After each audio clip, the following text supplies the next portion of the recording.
Comment savoir si une personne est envoûtée? Ça se sait surtout par son comportement. Bonjour, c'est Lacti Secrète encore pour un message. Pourquoi je parle de ce thème d'envoûtement? Parce que nous rencontrons beaucoup de gens autour de nous qui nous côtoient, mais en fait qui sont déjà envoûtés, qui sont des personnes qui ne sont plus elles-mêmes, qui sont des personnes qui agissent en fonction de l'esprit qui est en eux, le mauvais esprit qui est en eux. Ce sont des personnes qui n'agissent plus comme elles devraient agir normalement. Tout le monde peut être envoûté, hein? Que ce soit un de tes enfants, ton conjoint, enfin ton partenaire de vie, ton conjoint, ta conjointe, ton collègue, ton patron, etc. Tout le monde peut être envoûté. Mais comment vous pouvez détecter qu'une personne n'est plus elle-même? C'est toujours par ses comportements. Vous allez vous rendre compte que lorsque vous côtoyez cette personne, vous n'arriverez plus à la comprendre. C'est-à-dire il y a comme une dualité dans son comportement. Il y a des moments où la personne agit comme si elle n'a pas l'habitude d'agir de cette façon. Je ne sais pas comment vous expliquer. Je vais vous donner un exemple, c'est meilleur. Il y a une maman qui a donc sa fille qui s'est fiancée avec un jeune homme. Donc ça se passe en Afrique de l'Ouest. Elle s'est fiancée avec le jeune homme. Enfin, fiancée, disons que elle vit avec le jeune homme. Ils ne sont pas encore mariés. C'était une fille bien, tranquille, honnête et tout. Vraiment, pas de problème. À partir du moment où elle s'est mise avec ce jeune homme-là, qui lui, par contre, n'est pas de bonne moralité. En fait, c'est le genre toujours faire des petites escroqueries par-ci, par-là. La fille a commencé à adopter le comportement de son partenaire de vie. Elle a commencé à mentir. Elle a commencé à chercher à escroquer son personnel parce qu'elle a une petite entreprise. Elle a un salon de coiffure et elle a commencé à escroquer un peu ses coiffeuses. Vous voyez, c'est le genre de personne qui dit oui, tu as volé telle chose dans le salon de coiffure, donc je te retire ça du salaire tout le temps, quoi. Ça devenait trop fréquent. Alors qu'à l'origine, c'est une personne qui est très honnête. Donc, elle a commencé à avoir des malversations de ce genre. Des fois, elle ne payait pas son loyer à temps. Elle trouvait des prétextes auprès de son bailleur. Oui, je ne peux pas, etc., etc. Et lorsqu'elle rend visite à ses parents se sont rendus compte vraiment du changement du comportement de leur fille.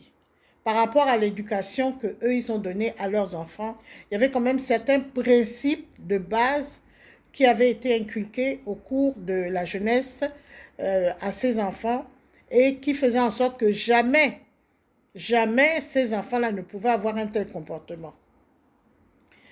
La mère et le père ont convoqué donc la fille pour essayer de parler un peu, essayer de donner un peu des conseils et tout. Et dès qu'ils ont commencé à entamer le sujet, l'enfant a commencé à dire « je veux aller aux toilettes ». Ça s'est passé une fois. Donc, le fait de dire « je vais aller aux toilettes », ça a coupé la conversation et la jeune fille est allée aux toilettes. Lorsqu'elle revient des toilettes, voilà que les parents reprennent la conversation pour essayer de parler un peu à leur fille, pour lui demander de reprendre le bon chemin et tout. Le téléphone sonne. Qui appelle? Le partenaire de vie. Allô, oui, j'ai besoin de toi tout de suite et tout. La fille lâche ses parents et sort de la maison pour rejoindre son partenaire de vie. Ce genre de situation, ça s'est passé plusieurs fois. Les parents se sont rendus compte qu'à chaque fois qu'ils veulent entamer une conversation avec leur fille, il y a toujours un prétexte qui fait en sorte que, en cours de route, la conversation est coupée et l'enfant s'en va. Ou alors, l'enfant commence à s'énerver, et des choses comme ça. Et les parents, ils s'arrangent pour que lorsque ils parlent à leur fille, à aucun moment ils ne font le rapprochement avec le partenaire de vie de leur fille. Parce qu'ils savent très bien que ce partenaire de vie-là est à l'origine du comportement de leur fille. La fille, elle est comme envoûtée. Et le comique de la situation, c'est que le partenaire de vie, qui se dit homme d'affaires, mais dont on ne voit jamais les affaires, dont on ne voit jamais les résultats de ses soi-disant affaires, il passe son temps à utiliser l'argent de la fille. La fille travaille du matin au soir et c'est compréhensible qu'elle n'ait jamais d'argent pour payer son personnel ou pour payer son loyer parce que son partenaire de vie tout le temps a des projets et la fille lui donne de l'argent. Elle est comme envoûtée. Quand elle parle de cet homme, c'est comme si les étoiles sortent de ses yeux. Bon, on ne refuse pas que quelqu'un soit amoureux ou amoureuse de son partenaire de vie. Mais il faut quand même avoir la réflexion. Il ne faut pas aimer aveuglément. Il faut aimer avec la réflexion. Cette fille-là n'a plus de réflexion possible si ce n'est que mon ami, enfin son partenaire de vie, il est beau, il est intelligent, il a une nouvelle affaire qui va donner beaucoup d'argent, il sera riche et célèbre plus tard, etc. Ça, c'est une sorte d'envoûtement. C'est pas que la personne est allée chez un sorcier pour faire, et encore, entre guillemets, peut-être c'est ce qu'il a fait, je ne sais pas. Mais toujours est-il que la fille est envoûtée par l'amour qu'elle ressent vis-à-vis de cette personne et c'est ce qui fait en sorte qu'elle n'a plus de raison. Son comportement est carrément irraisonné. Ça, c'est une forme d'envoûtement. Vous pouvez aussi avoir une forme d'envoûtement, par exemple, au sein du couple. Vous avez un homme qui a son épouse et puis qui s'est attrapé une tisa, enfin une femme, une relation extra-conjugale. Vous devez savoir une chose, c'est que lorsque une femme est une tisa, à 99,99%, elle va utiliser de la sorcellerie, des fétiches pour s'accaparer l'homme. Je reprends. Lorsque une femme est une tisa, à 99,99%, elle va utiliser la sorcellerie pour s'accaparer de cet homme. Alors vous allez rencontrer maintenant un homme qui, des fois dans ses comportements ou dans ses décisions, vous ne comprendrez rien. Je vais vous donner un simple exemple. Le monsieur est marié, donc il a des enfants. Avec sa femme, ils ont conclu que, bon, quel exemple je peux donner, ils vont mettre leur enfant dans une école, une très très bonne école, bien sûr qui coûte assez cher, où les enfants vont avoir une très bonne éducation scolaire et une possibilité d'avenir brillant. Ils ont conclu ça, il n'y a aucun problème. Et voilà que l'homme sort. Bien entendu, quand il sort, il va voir sa tisa. Et il revient. Il commence à dire non, j'ai changé de décision, on va mettre les enfants à l'école publique, etc., etc. Vous voyez, il y a des cas comme ça. Vous voyez que ce que je veux vous faire comprendre, c'est que les raisonnements de la personne, on sent qu'il y a une dualité entre ce qu'il veut réellement et la décision finale qu'il prend. Ça peut être un envoûtement qui vient d'une tisa, ça peut être un envoûtement qui vient de sa propre mère. Vous savez que les belles-mères aussi, elles aiment toujours mettre leur grain de sel dans les foyers conjugaux. Et des fois, c'est très négatif. C'est très négatif. Vous allez voir des hommes, il sort de la maison, il est en très bon terme avec son épouse, mais quand il revient, par rapport à ce qu'on lui a mis dans la tête chez la tisa ou bien dans sa propre famille, il revient, c'est comme un chien enragé qui veut mordre. Il y a beaucoup de situations de ce genre. Vous êtes bien séparés le matin, quand il revient, c'est comme un chien enragé, il commence à être énervé, c'est comme s'il a envie de cogner sur quelqu'un. Ça, c'est aussi une forme d'envoûtement. C'est-à-dire, c'est une personne qui agit, on sent qu'il y a une dualité dans son esprit. Je ne sais pas si j'arrive à bien me faire comprendre. On sent qu'il agit différemment de ce qu'il veut. Et il y a des contradictions dans son comportement, des contradictions dans son esprit. Et quand vous voulez vous asseoir avec cette personne pour avoir une conversation sérieuse, afin de demander bon, ce qui se passe, la personne commence à s'énerver, ou la personne dit « Ah, je suis fatiguée, je ne veux pas parler, je m'en vais », etc., etc. Parce que l'esprit envoûteur, que ça vienne de sa femme, que ça vienne de je ne sais quoi, il est là pour mettre un blocage pour qu'aucune conversation ne puisse se passer, afin qu'il puisse raisonner et comprendre qu'il y a quelque chose qui ne va pas. Vous avez des enfants comme ça qui sont sous l'effet de l'influence de leurs amis. C'est aussi un envoûtement. Dès que vous parlez, il s'énerve que oui, comment tu peux dire ça de mes amis? Ah non, non, non. Ça dit qu'aucune conversation n'est possible. Et vous avez du mal à aider cette personne-là. C'est une personne qui va se retrouver dans les problèmes, de s'enfoncer dans les problèmes. Surtout le cas de la jeune fille dont je vous ai parlé. C'est vraiment triste parce que quand on connaît l'éducation qu'elle a reçue, quand on connaît la famille, et quand on voit ce que cette personne est en train de devenir seulement parce qu'elle a choisi le mauvais partenaire de vie, vraiment ça fait de la peine. Moi, ce que je voudrais vous dire là en ce moment, c'est que dans ces cas-là, ne forcez plus. Ne forcez plus la conversation dans ce sens-là. Si vous êtes en présence de cette personne, non. Ne forcez plus à parler de « Oh, tu es envoûté, tu es ceci, tu es cela ». D'ailleurs, plus on dit à la personne qu'elle est envoûtée, plus la personne va se buter et puis on court le risque que la personne s'éloigne de nous. La seule chose, en tant que parent ou en tant qu'ami, on peut faire, c'est seulement de demander à Dieu, mais là c'est les prières, hein. Contre l'envoûtement, c'est les prières, il n'y a pas autre chose. Ce sont les prières. Là, il n'y a pas autre chose. Si c'est ton enfant, tu vas devoir fléchir les genoux. Et tu vas demander à Dieu que ton enfant enlève les écailles de ses yeux. Il n'y a pas d'autre choix, il n'y a pas d'autre alternative que les prières.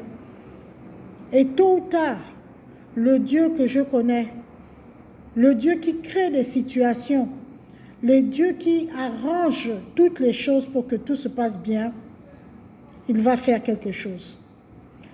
Il va faire quelque chose parce qu'il va créer une situation de telle sorte que dans la tête de ton enfant, ça va faire comme tilt. L'enfant va se dire que mais, je viens de voir quoi là? Qu'est-ce que je viens de voir? Qu'est-ce que je viens d'entendre? Ça va faire quelque chose dans son esprit qui va entraîner le réveil de la personne, qui va entraîner sa sortie de l'envoûtement. Je vous assure qu'une personne envoûtée, c'est difficile. Très difficile. Il y a des moments, vous allez même prier, vous allez même essayer de lui parler. La personne va dire, oui, j'ai compris, tu as raison, oui, c'est tout à fait ça et tout. Et quelques temps après, bouf, la personne retourne. On a déjà vu des cas de personnes qui étaient envoûtées par des femmes. La personne vient te dire que non, quand je vais chez cette femme, je vois des bassines de sang en bas du lit. Est-ce que tu vas encore retourner chez elle? Non, je ne vais plus retourner, c'est une sorcière et tout. Le monsieur reste chez son épouse. Et puis un beau matin, une semaine après ou 2 semaines après, il dit j'arrive. J'arrive là, tu te rends compte qu'il est retourné encore chez la fameuse sorcière. Et c'est grave parce que des fois, ça peut aller jusqu'à la mort de la personne. Une personne envoûtée peut être envoûtée jusqu'à mourir. C'est-à-dire qu'il y a des gens qui sont morts parce qu'ils ont été envoûtés.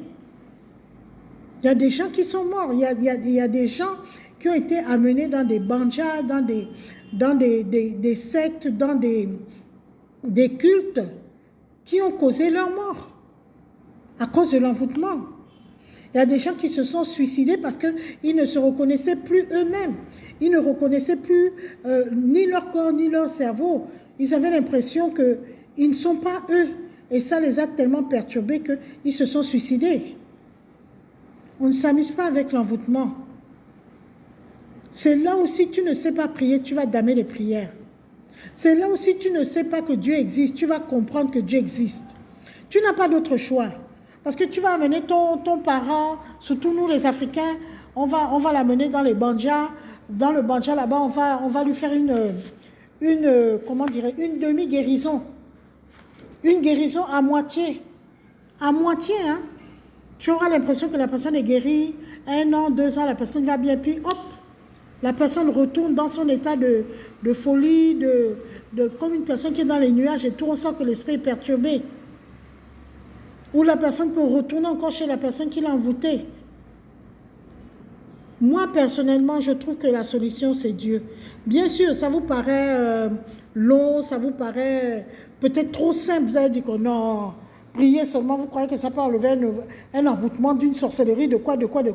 Et pourtant, oui. Et pourtant, oui. Et la différence, c'est que Dieu, quand il enlève l'envoûtement, il l'enlève de façon définitive. Il l'enlève de façon définitive, c'est-à-dire que la personne a même un dégoût total de l'envoûteur. C'est la meilleure solution, c'est celle que moi je vous propose. Et c'est pour ça qu'il faut toujours rester dans une connexion avec Dieu pour éviter même de tomber dans le cadre de l'envoûtement. Parce que même moi qui vous parle, si je ne suis pas connecté avec Dieu, si je commence à mener une vie, et Dieu s'éloigne de plus en plus de moi parce que je mène une mauvaise vie et tout, je prends les mauvaises décisions et tout, ben, je peux être envoûté, même moi qui vous parle. Et je ne serais même pas consciente qu'en ce moment, je suis en train d'être envoûtée. Après, me voilà maintenant qui prend des décisions. Je dis, bon, je prends tout mon salaire, je m'en vais donner à la personne.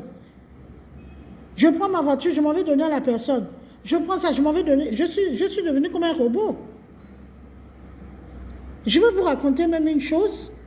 J'avais avant, ça fait très très longtemps, presque 20 ans, j'avais une femme de ménage. Cette femme de ménage, elle n'était pas vraiment une femme de ménage particulière, qu'on peut dire que vraiment, celle-là, elle mérite des augmentations. Mais figurez-vous que tous les 3 mois, je lui donnais une augmentation. Je ne sais même pas pourquoi. Tous les 3 mois, je lui donnais une augmentation.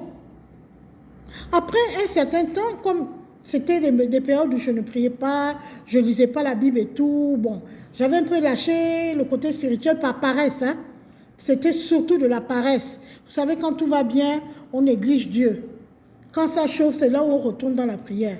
Donc, c'était une période où tout allait bien. Et j'ai négligé la prière, j'ai négligé la connexion avec Dieu. Et hop, je me suis laissé envoûter par cette femme de ménage-là. Tous les 3 mois, je lui ai donné une augmentation. J'ai fait ça pendant 3 fois. À la 3e fois, comme entre-temps, j'ai lu ma Bible ou j'ai prié ou je ne sais pas ce qui s'est passé, je me suis demandé, mais pourquoi je lui ai donné une augmentation à ce mois-ci? Pourquoi 3 mois après? Pourquoi 3 mois après? Qu'est-ce qu'elle a ajouté de spécial à son travail qui nécessite 3 augmentations de salaire au bout de 9 mois, quoi? Ce n'est pas une histoire d'ancienneté ou quoi. Qu'est-ce qui s'est passé? Et c'est là où j'ai compris que j'étais envoûtée. Eh oui, même vos employés peuvent vous envoûter. Même vos femmes de ménage peuvent vous envoûter. C'est là où j'ai compris que j'étais envoûtée. Et qu'est-ce qui s'est passé? Quand j'ai commencé à ouvrir les yeux, j'ai commencé à prier. J'ai dit, Seigneur, s'il y a un envoûtement là, que l'envoûtement là disparaisse et retourne chez la personne qui a envoyé cet envoûtement. Dans le nom de Jésus. Que tout ça là coûte mon corps. C'est-à-dire que j'ai prié et en même temps j'étais déterminée à dire stop. Parce qu'il ne faut pas seulement prier, il faut aussi une détermination personnelle. Une volonté personnelle de dire stop. Parce que si tu pries comme ça et qu'à l'intérieur de toi, par exemple quand il s'agit de ton petit ami qui t'a envoûté, tu pries et en même temps dans ton cœur tu dis mais je l'aime tellement, il est tellement beau. Vous voyez, ça ne marchera pas. Il faut une volonté personnelle. Donc moi je ne voulais plus entendre parler de cette femme de ménage là. Mais je ne pouvais pas la renvoyer sans motif. Mais j'ai dit à Dieu que tu te débrouilles, tu me trouves un moyen de faire partir cette femme là. Parce que j'ai compris que j'étais envoûtée, je n'ai pas compris pourquoi. Mais j'ai fait de la paresse spirituelle, mais il faut qu'elle parte. Il faut qu'elle parte. Moi c'était ma phrase, il faut qu'elle parte. J'ai prié. À 5 heures du matin comme ça, je me réveille encore. C'est le Seigneur qui me réveille. Je prie. Quand je prie, le Seigneur me dit, mets l'huile d'onction sur le linteau. En fait, il n'a pas dit, mets l'huile d'onction sur le linteau. Il m'a rappelé ce qui s'est passé lorsque Moïse avait dit au peuple Israël de mettre le sang de l'agneau sur le linteau pour que quand l'esprit vengeur va passer, eux, ils seront épargnés, etc., etc. Mais en fait, c'est l'idée qui m'est venue à la tête. Et je me suis dit, je dois prendre de l'huile et je dois mettre sur les linteaux de la porte d'entrée, parce qu'il y avait une porte d'entrée que la femme de ménage traversait avant de rentrer dans l'appartement. J'ai dit, aujourd'hui, c'est aujourd'hui. J'ai pris l'huile, je n'avais pas d'huile d'olive, mais j'ai dit, je prends l'huile que j'ai. Je suis allée à la cuisine, j'ai pris mon huile avec laquelle je fais la cuisine, l'huile d'arachide. J'ai prié sur lui, j'ai dit, Dieu, c'est toi qui as fait l'arachide. Je n'ai pas d'huile d'olive. Dans mon pays même, il n'y a pas les olives. Il n'y a pas d'olivier. Mais j'ai l'huile d'arachide. Je ne veux pas prendre le temps que je vais dire, j'attends demain, je vais aller au supermarché, prendre de l'huile d'olive. Non, ça c'est trop long. Il faut agir sur le champ. J'ai pris l'huile d'arachide, j'ai prié dessus. Vraiment, j'étais dans un état spirituel, non, trop fort. Boum électrique. Et j'ai commencé, j'ai pris l'huile, j'ai badigeonné les linteaux de la porte d'entrée, j'ai badigeonné la poignée, j'ai badigeonné les linteaux de l'extérieur, de l'intérieur, et j'ai mis aussi de l'huile à l'entrée, c'est-à-dire le passage obligé, quoi. J'ai mis de l'huile sur le sol. Et j'ai attendu que l'huile sèche. Bon. C'était un samedi matin. Le samedi, donc, je ne vais pas au travail, je devais aller au travail, mais j'ai dit aujourd'hui, on va régler l'affaire là. Aujourd'hui, c'est aujourd'hui. Donc, la femme de ménage, elle s'amène comme toujours à son heure. Elle sonne. Quand elle sonne, ok, moi j'ouvre la porte, je recule un peu. Je vois, elle fait un pas et elle freine juste vraiment à l'entrée, c'est-à-dire qu'elle n'a même pas pu pénétrer à l'entrée. Dès qu'elle est venue, c'est comme si elle voulait pénétrer, c'est comme s'il y avait un mur, elle a freiné juste à l'entrée. J'ai dit, qu'est-ce qui se passe? Elle me dit, non, j'ai oublié quelque chose à la maison, je crois que j'ai oublié. Je ne sais pas si elle m'a dit une clé ou quelque chose. J'arrive tout de suite. Je vous assure, quand elle est partie, je ne l'ai plus jamais revue. Je ne l'ai plus jamais revue. En plus, c'était une femme étrangère à mon pays. Je ne sais pas si elle est retournée dans son pays. Je ne sais pas ce qui s'est passé. Je ne l'ai plus jamais revue. Quand elle est partie le matin, là, elle n'est plus revenue. J'ai attendu. Je me disais qu'elle allait revenir. Je me disais, je ne savais pas que ça devait agir vite comme ça, quoi. J'attends 9 heures. Elle ne revient pas. 10 heures, elle ne revient pas. Midi, elle ne revient pas. J'ai dit, bon, moi-même, je vais aller faire la cuisine, je fais le ménage. Et c'est là où j'ai compris que la prière que j'ai faite le matin, là, ça a fonctionné. Après avoir fait la cuisine, tout, donner à manger aux enfants, j'ai dit, ne me dérangez pas, je suis partie dans ma chambre.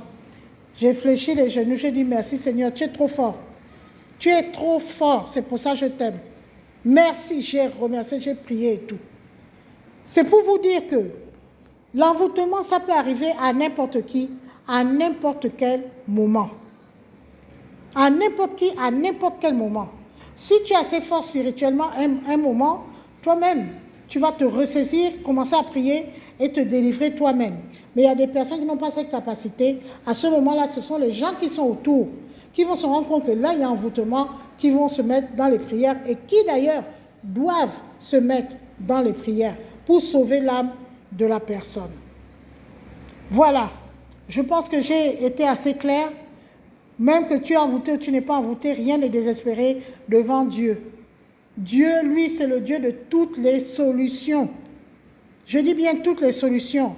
Même si celui qui t'a envoûté, c'est le plus grand sorcier du village, c'est le plus grand sorcier de ton quartier, ou c'est ton parent le plus grand sorcier, ça, ce n'est pas ton problème.